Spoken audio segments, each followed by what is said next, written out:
बेटी गुरु हरकिशन साहब को गुरगद्दी सौंपी। दोनों भाइयों की परवरिश कीर्तन सुनने और परमात्मा के अंतर ध्यान से हुई। संगत के पूछने पर दोनों भाइयों में से धार्मिक कौन? गुरुजी ने कहा, जब दोनों ध्यान अवस्था में हो, दोनों की कुर्सी में सुई चुभाना। जब सिख ने राम राय की कुर्सी में सुई चुभाई, लकड़ी सख्त थी, सुई नहीं चुभी। पर जब हरकिशन जी की कुर्सी में सुई चुभाई गई, सूखी लकड़ी मोम हो गई, सुई चुभ गई। गुरु पिता ने जवाब दिया, जब कोई परमात्मा के प्रति प्रेम, भक्ति और अंतर ध्यान से करता है, सूखी लकड़ी मोम हो जाती है। राम राय बस नियम पूरा करता है, पर ध्यान तो उसका बाहरी जगत से जुड़ा हुआ होता है। श्री गुरु हरकिशन साहब जी को सारी वाणी नित्य शब्द मुंह जबानी आई सी। जब उन्होंने पिता संतों ਨੂੰ उपदेश देंदे तद वो विचारा ਨੂੰ ध्यान ਨਾਲ सुनते। जब पिताजी दवा खाने जाते तद वो संगत की सेवा करते।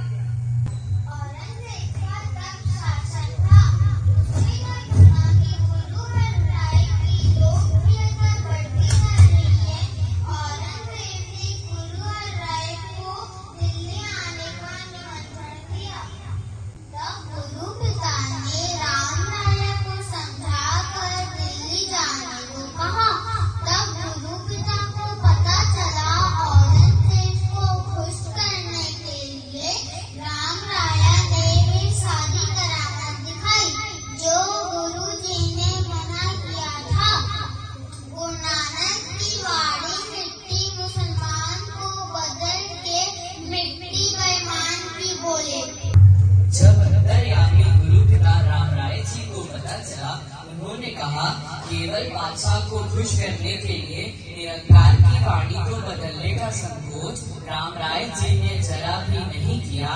गुरु पिता ने बड़ा निर्णय लेकर, जो गुरु नानक की वाणी को बदल सकता है, वो गुरु नानक की गद्दी का अधिकारी कैसे हो सकता है।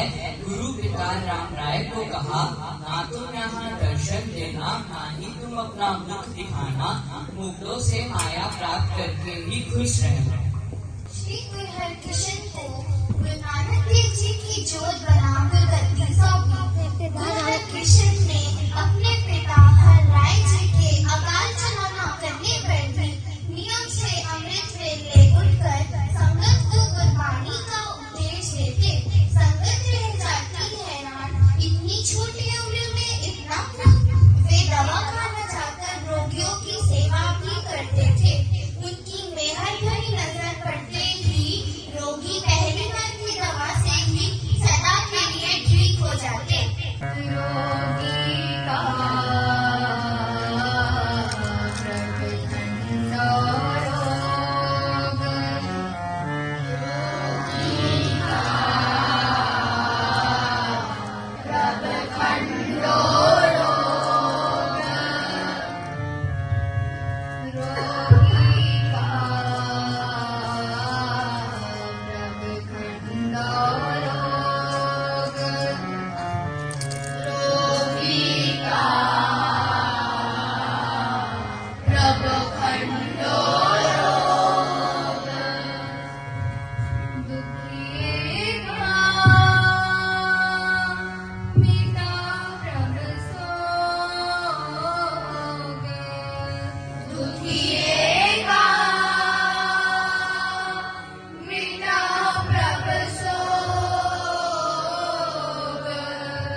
निभावे को तुम खान बैठाओ, निभावे को तुम खान बैठाओ, दास अपने को पगती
को ग्वालियर में कैद कर लिया गया। अब फिर से आदेश आया है। हरिकृष्ण साहब ने कहा, आप चिंतित ना हो, निरंकार उनके अंग संग सहाय है। परशुराम ने भी यकीन दिलाया, गुरु जी को किसी भी प्रकार की कोई भी हानि नहीं पहुंचेगी। कीरत से दिल्ली जाते समय वे अपनी बहन रूप कौर से डालपुर मिलने के बाद अम्बाला के आगे पंजोखरे गांव में रुके और कहा, कुछ संगत को छोड़ यहाँ से अपने घर लौट जाएं, वरना बादशाह के मन में शक उत्पन्न होगा। इतनी विशाल कौम सिखों की कैसे? उस गांव में लालचंद नाम का विद्वान रहता था। उसने गुरुजी को देख शक किया, इतनी छोटी उम्र में कोई कैसे गुरु बन सकता है। लालचंद ने गुरु की परीक्षा के लेने से कहा, नाम तुम्हारा हरिकृष्ण। कृष्ण ने गीता का उच्चारण किया, केवल तुम्हें इन श्लोकों के अर्थ ही बता दो। गुरु जी ने कहा, इसे तो आप किसी भी व्यक्ति को ले आओ, वो ही सारे अर्थ बता देगा। लालचंद ने एक गंदे पैरे व्यक्ति चंदू जीवन को ले आया। जैसे ही गुरु जी ने अपनी छड़ी उसके सिर पर रखी, मानो वहाँ विद्वान हो गया। वो कठिन श्लोकों के अर्थ भी सुना दिया। मूरख से पंडित करबो, फल मूरख से पंडित करबो,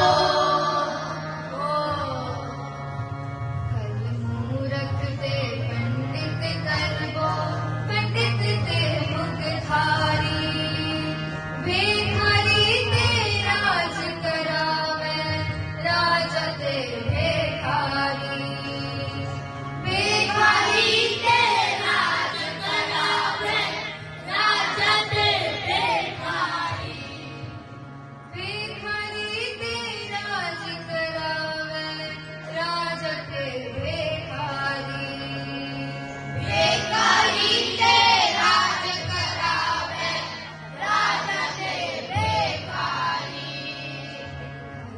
मूरख ते पंडित करबो,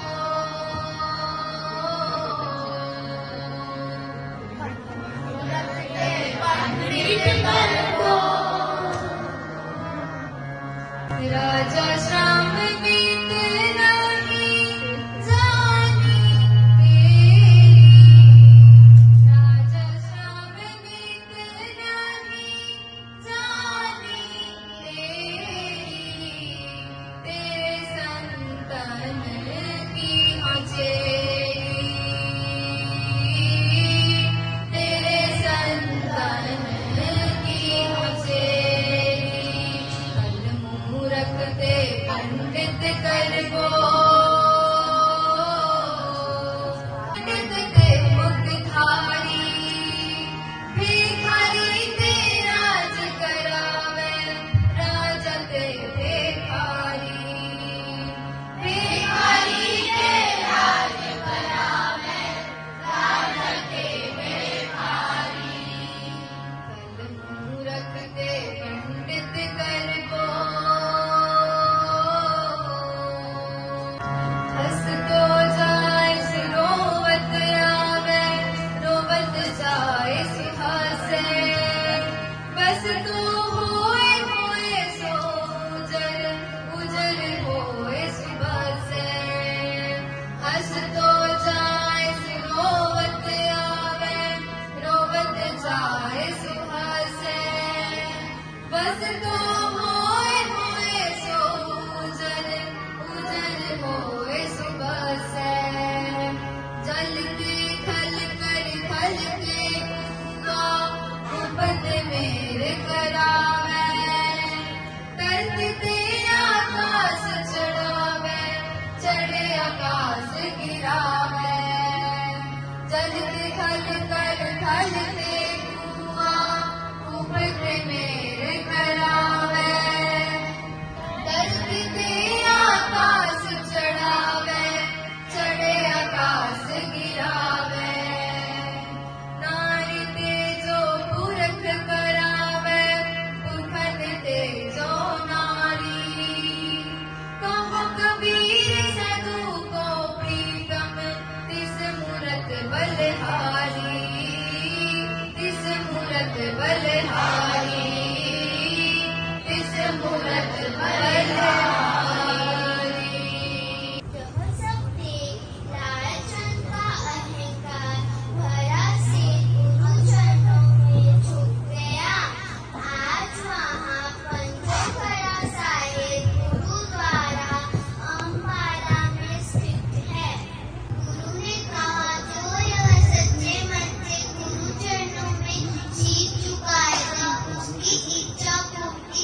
सभी रोगियों की जल देकर सेवा करी।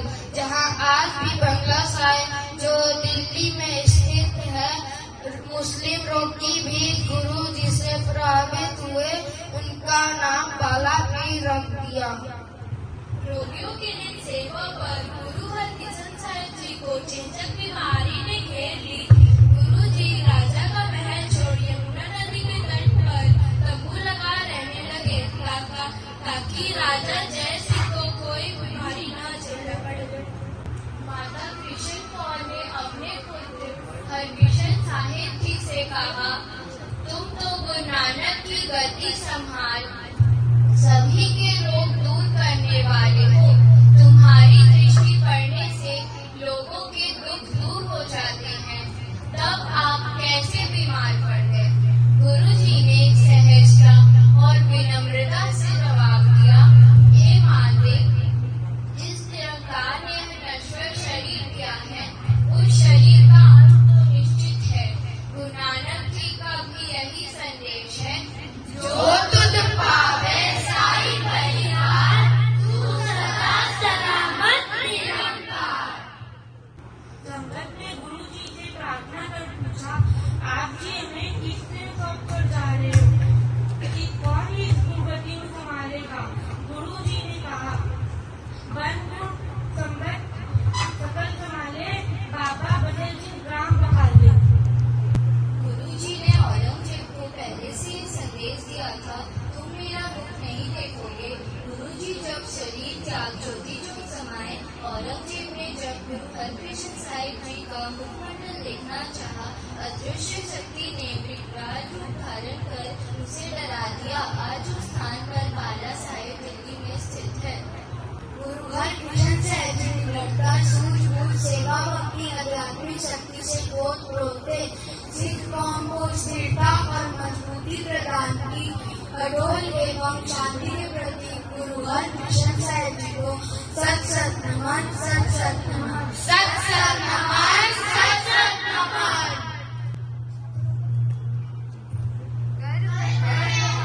हम सिख हैं, गुरुओं ने जो हमें सिखाया, सीख रहे हैं, सीखते रहेंगे।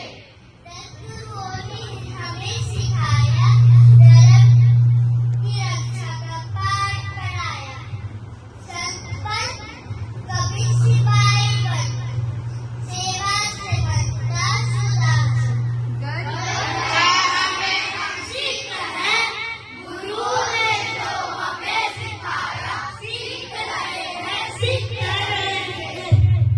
विरासत में मिली सेवा, सिमरन से सत्कार भाव, श्री गुरु नानक देव जी की वाणी संदेश देती है हमें अमृत वाणी। हम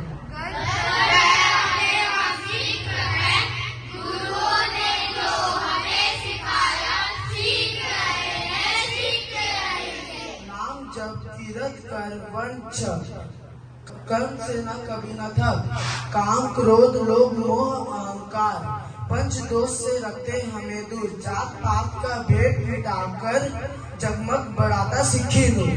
गर्व है हमें, हम सिख हैं, गुरुओं ने जो हमें सिखाया, सीख रहे हैं, सीखते रहेंगे। मन दीजिए ताको वार, मन दीजिए, मन दीजिए ताको बार, मन दीजिए, मन दीजिए ताको वार, मन दीजिए, मन दीजिए ताको बार, मन दीजिए। नमस्कार ताको लखवार, नमस्कार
ठीक